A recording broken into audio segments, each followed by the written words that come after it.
L'humour couleur Provence du côté de Martigues.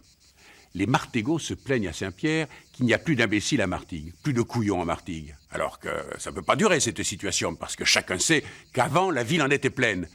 Et Saint-Pierre leur dit, eh bien, qu'à cela ne tienne, je vais vous envoyer un ange avec un sac plein de graines de couillons, et vous verrez, ça poussera. Et voilà l'ange parti, son sac plein de graines. Il commence à le vider. Malheureusement, ce jour-là, le Mistral soufflait, ce qui fait que toutes les graines sont tombées sur Marignane. Et c'est pour ça qu'il y a beaucoup plus de couillons à Marignane qu'à Martigues. En tout cas, c'est ce que disent les Martégots, bien sûr. L'humour turbulent, le propos vif, le provençal bel et bien fier n'hésite pas à rire de lui-même. Ils peuvent se disperser, la région est grande, des Hautes-Alpes au Var, des Alpes-Maritimes aux confins du Vaucluse. Aujourd'hui, nous nous y arrêterons, sur le pont, dans le Vaucluse, jamais bien loin d'Avignon. En route pour le Midi, la Provincia Gallica, comme les Romains l'appelèrent, une belle province, avec une voyelle qui se substitue à une autre au cours du temps, et nous voilà en Provence. Un accent chantant, un vocabulaire riche, une race bouillante et nerveuse qui se compare au beau Mistral, le vent roi du pays. Il fait grand bruit et grand tapage, mais ne fait tomber une cerise, tant il est sage. Ici s'affirme une vraie culture régionale, fière de ses traditions, formant un clan, un pays dans le pays, où jeunes et moins jeunes tchatchent encore le provençal. On le parle ici et là, avant le pastaga, après la vendange, au nez et à la barbe des nombreux vacanciers venus aux sources du soleil et de la joie de vivre. Le soleil a le goût de l'essentiel. Les herbes aux saveurs mythiques, la garrigue rugueuse, les champs de lavande et leurs joyeux grillons, oliviers, vignes et figuiers, sans le soleil, pas de salut. Descendons dans le Midi, pays des troubadours à l'accent cadencé. Découvrons ensemble les villages et les gens du Vaucluse.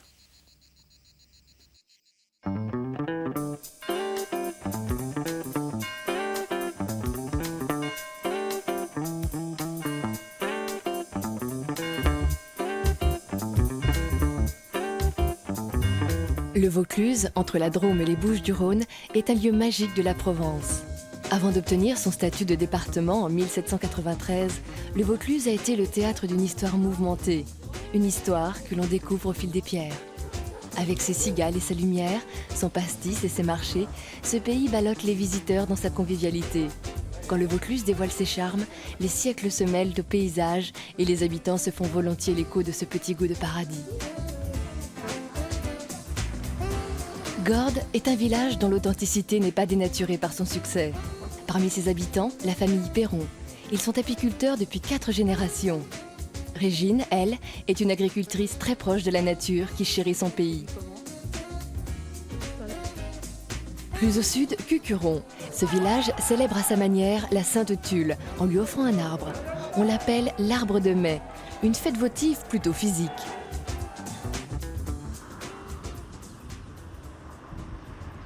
Dressé au bord du plateau du Vaucluse, face au Luberon, Gordes fut construit à même le roc, avec la pierre du rocher sur laquelle il sied. Ces rues s'insinuent entre les maisons et respirent les 1000 ans d'histoire du village. Un passé riche en conquêtes et en invasions depuis le Moyen-Âge. Par sa situation géographique et son histoire, l'architecture tout en hauteur de Gordes donne à ce village l'impression de s'élever vers le ciel de la Provence. Gordes a pu voir se développer une vie artistique intense, avec la venue de Vasarely, Chagall, Lotte et bien d'autres encore.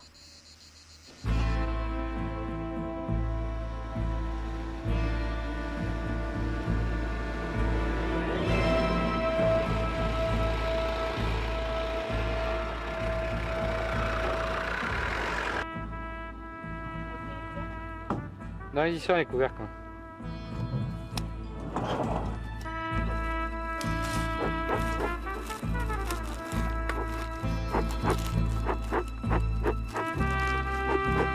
À Gordes, le clan Perron est incontournable. Natifs du village et apiculteurs depuis 4 générations, ils savent exactement où et comment positionner leurs 680 ruches pour récolter le meilleur miel. Marc, le fils, et Georges, le père, entretiennent des rapports professionnels très cordiaux avec leurs ouvrières, les abeilles. Malgré tout, le métier reste dangereux. En principe, on se fait piquer tout le temps environ une fois par ruche. C'est rare que ça soit moins. Mais disons, ça peut aller plus loin et à ce moment-là, on se couvre, on s'habille, on met 2 pantalons s'il faut. Quand on est obligé de faire le travail, on est obligé de faire le travail. Par exemple, il y a 3 ans, quand on était allé récolter la cassia, on se faisait attaquer sérieusement. Et disons, on a été obligé de doubler les vêtements, de mettre des gants en caoutchouc. Et si on avait vu les vêtements ensuite, il y avait dessus plus de 1000 aiguillons. Vous auriez eu un cheval à côté, il serait mort. Voilà. Écoute, magnifique couine là.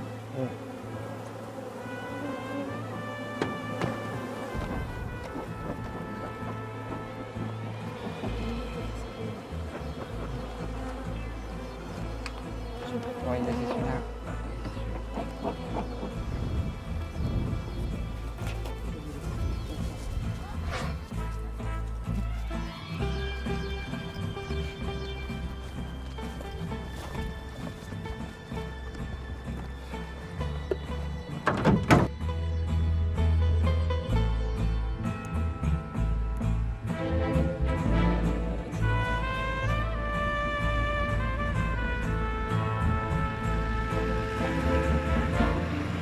Miel de lavande, de romarin, de chêne ou encore aux 1000 fleurs, le soleil et la végétation de Gordes offrent un site privilégié pour le butinage des abeilles.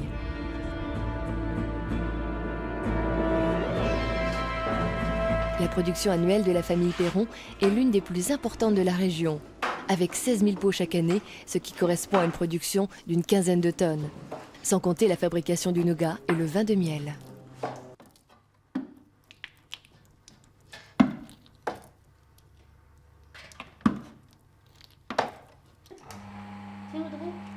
Audrey. Pose-le dans le carton. Pose-le dans le carton. Pas doucement, hein. Et doucement. Moi, c'est la mielerie. Mon mari, c'est les ruches. Mes beaux-parents, c'est Gordes. Chacun, c'est... Sinon, on ne s'en sort plus. Si on fait tout... On mélange tout. Par contre, il ne faut pas mettre... Il va venir chez moi. Je veux dire, il ne faut pas venir à la mielerie. C'est moi qui commande.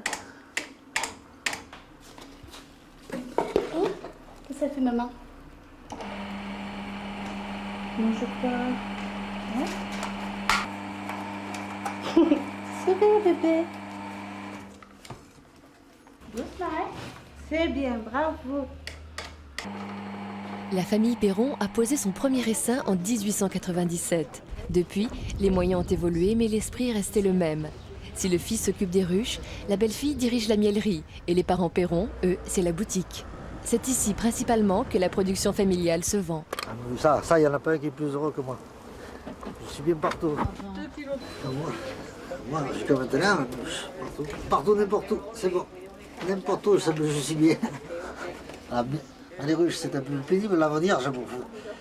Je trouve que je serais bien ici. C'est moins pénible. C'est moins pénible, surtout quand il fait chaud. J'aime bien aller boire mon petit concert, vous voyez, à côté, là, le petit bistrot. Faire une partie de... Ah, ça y est, j'ai perdu le nom. La quench, à la belote quench. Il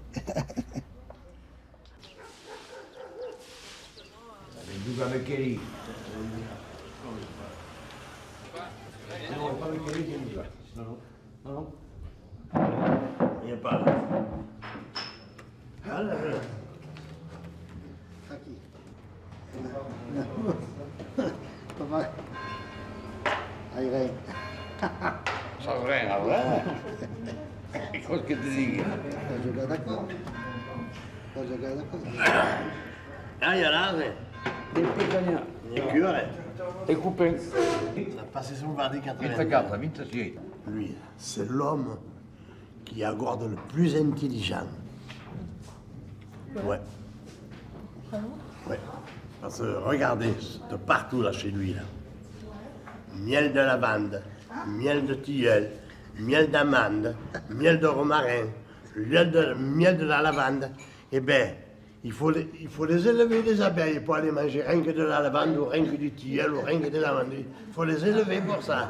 Et c'est le seul pour ces ouvriers qui ne payent pas la sécurité sociale. Ici, Aux gens, quand on va à Cavaillon ou quand on va à l'île sur soir, souvent aux gens, ils disent venez monter sieste. Je suis de Gordes. Moi je suis de Gordes. Ah, tu es de Gordes? Où les ânes pleurent des fenêtres, parce que ici, les ânes ils pleurent des fenêtres, parce qu'on est placé d'une manière que les écuries, quand on passait dans la rue, l'âne était à la fenêtre, puis bon. Alors on disait, ah, mais tu es de Gordes, d'où les ânes pleurent des fenêtres.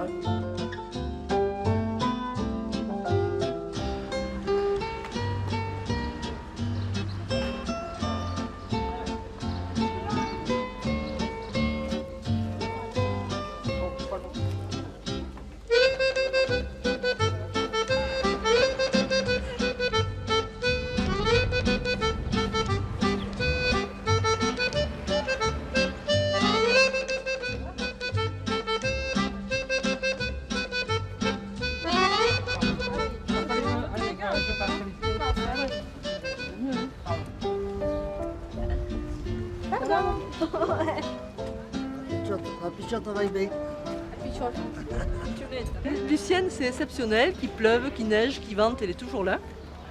Et du 1er janvier au 31 décembre, vous trouverez le magasin ouvert. Elle m'a même fait un gag. Une fois, il avait neigé, son mari n'a pas pu monter, il est allé chercher un voisin pour l'accompagner et il est venu tenir son magasin. Elle a son métier qu'elle adore. D'ailleurs, je pense qu'elle tous les deux n'arriveront pas à prendre leur retraite. Ah, ça, ce sera dur. À la prochaine. Ciao. Let's go surfing now, everybody's learning how, come on a safari with me. Régine, elle aussi, est une fille de Gordes. Elle ne produit pas de miel, mais des fruits et légumes, vignes, tomates, ail, melons et quelques variétés de courges. C'est ce que l'on appelle une agricultrice. Mais depuis 81, Régine a choisi la culture biodynamique, c'est-à-dire sans aucun engrais. Cette forme d'agriculture permet de travailler avec la nature et non contre elle. Gordes, surtout la Provence, c'était le terroir de France, c'est le meilleur terroir de France. C'est-à-dire qu'ici, on peut y faire pousser pratiquement tous les produits de la planète. Et c'est vrai que la Provence, c'est le jardin de la France. Et nous espérons bientôt le jardin de l'Europe. Je ne suis pas agricultrice, mais je suis paysanne. Ce qui veut dire que je suis du pays de Gordes et je tiens à le rester. Même si quelquefois c'est très difficile. Être agriculteur aujourd'hui, c'est vraiment une chance, mais c'est une chance qu'on aimerait conserver. Et c'est vrai qu'on fera tout pour le rester. C'est vrai que nous essayons de faire du produit du terroir distribué localement aussi. Nous avons quelques restaurants sur Gordes et les environs, quelques épiceries locales, notamment M. Perron à Gordes, Nadine chez Nadine.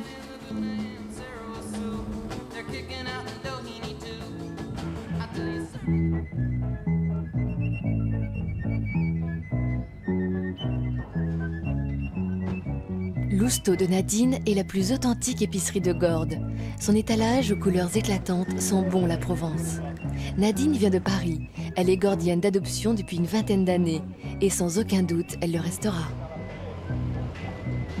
Et ils sont géniaux, les habitants de Gordes. C'est ma famille. Parce que je n'ai pas de famille ici. Et tous mes clients, c'est ma famille. Tous les jours, on vient, on parle, on discute des petits, si tout va bien. C'est formidable. Et en plus, l'avantage, c'est que moi qui ai beaucoup de légumes frais, ils cuisinent les Gordiens. Dans les villes, maintenant, qui est-ce qui cuisine? Plus personne. Hein. Moi, ils cuisinent, ils m'achètent des bleds, des épinards. C'est une chance extraordinaire de vendre des légumes frais. Il y a une qualité de vie vraiment énorme. Il y a ce soleil, il y a tout qui... Même quand on est dans l'ennui, tout passe. C'est formidable. Montre ton melon. Voilà, la queue se détache. Ah, c'est bien. La queue se détache. C'est tout? Non loin du village, l'abbaye de Sénanque est un formidable témoin de l'architecture cistercienne primitive.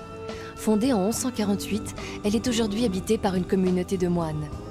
Cet édifice est ouvert aux visites et les liens avec les habitants de Gordes sont très étroits.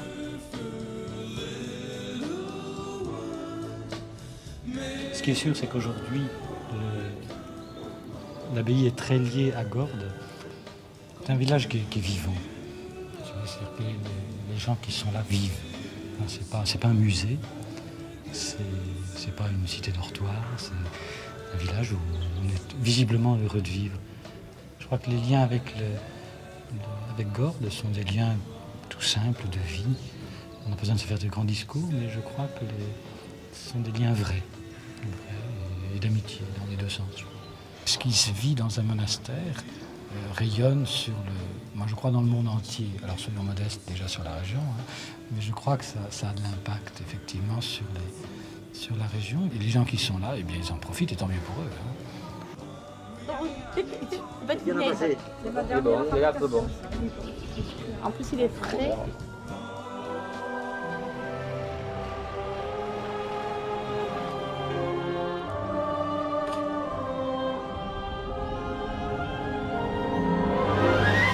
À une centaine de kilomètres de là, à vol d'oiseau, se situe Cucuron, dans le parc naturel du Luberon. Entre les contreforts de cette montagne et les rives de la Durance, la végétation méditerranéenne y est débordante d'odeurs et de couleurs.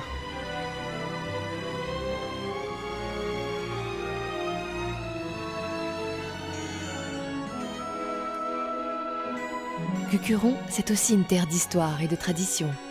Ses fontaines, ses rues, son église et son donjon du XVIe siècle témoignent de sa richesse. Cucuron est avant tout un village où l'on prend le temps de vivre. Ce jour-là, ses habitants se préparent à une étrange cérémonie.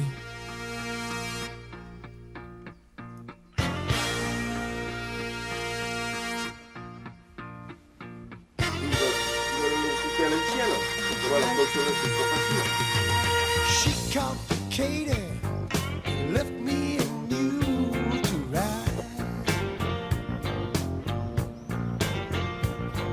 She complicated, left me and you to ride. Là, les peupliers, ceux qu'on plante pour le mai, c'est les peupliers noirs qu'on appelle, tu vois.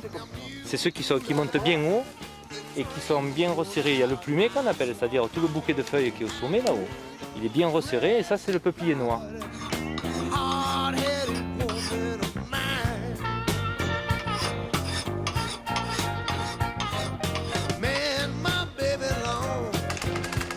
Et pour la grosseur ça va. Il est beau. Hein. Bon là il y a à peu près 25 mètres.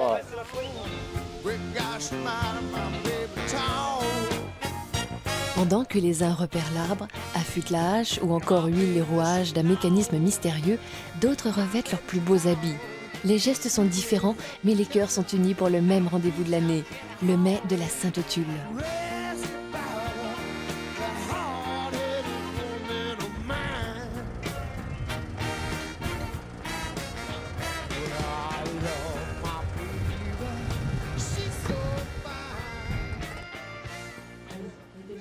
Allez, on met le chapeau, et puis on est prêt pour partir. On va couper le mai. Allez, au revoir.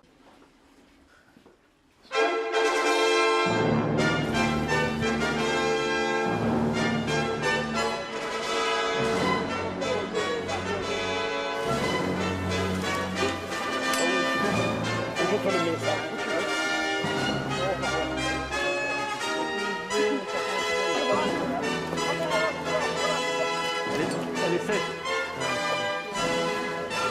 On va tirer la balle au ciel après.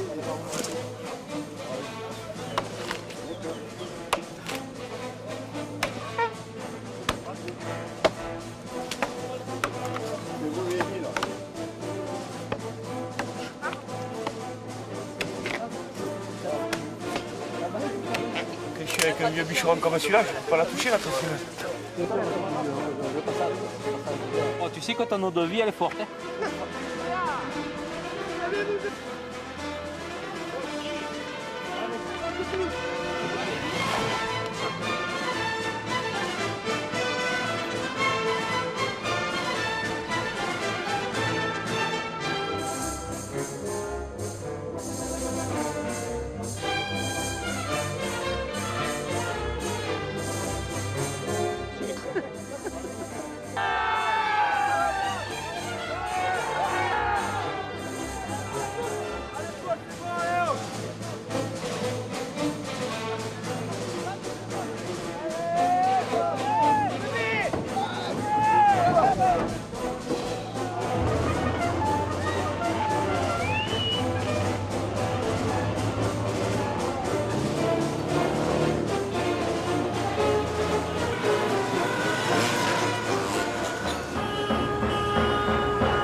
Pour l'occasion, les habitants de Cucuron-Centre et des environs se sont costumés aux couleurs de la Provence. Tissus à fleurs, bonnets de coton et bérets rouges, sans oublier les tambourins et le fameux galoubet provençal.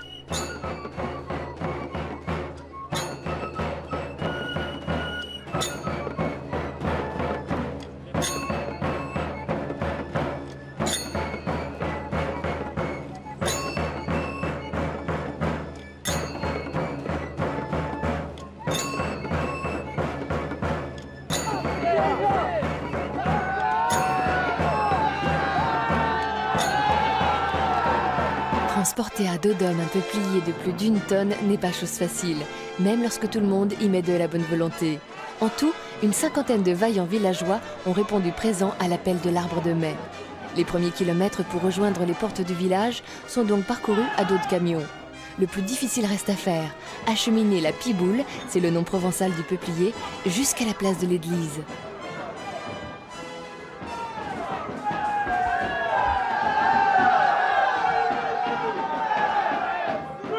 Les jeunes attendent ça.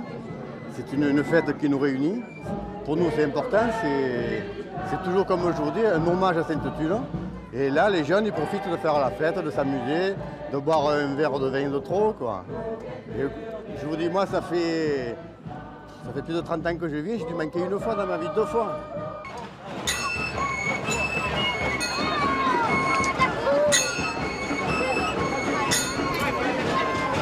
Chaque année, en mai, les habitants de Cucuron dressent devant l'église un peuplier de 25 mètres. Un arbre qui doit, selon la coutume, dépasser le clocher de l'église.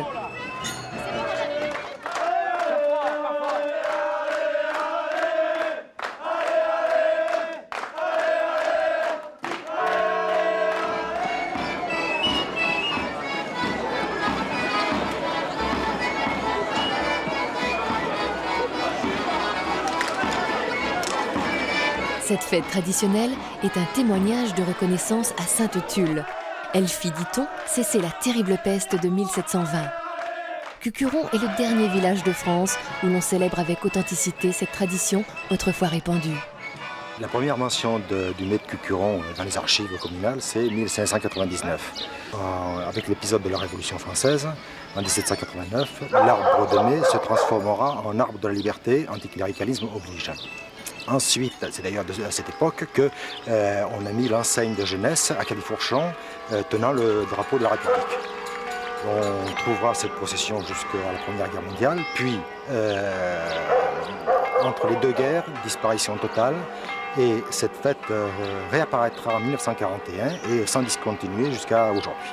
Ça a une fonction éminemment sociale dans la mesure où, une fois par an, ça permet à toute la jeunesse qui s'est expatriée du village pour un tas de raisons, les études, le travail, de se retrouver, de se ressourcer et de faire une espèce de grande fête commune, collective, communale, avec en plus un mélange de générations, puisque les anciens aident volontiers, participent autant que la jeunesse actuelle.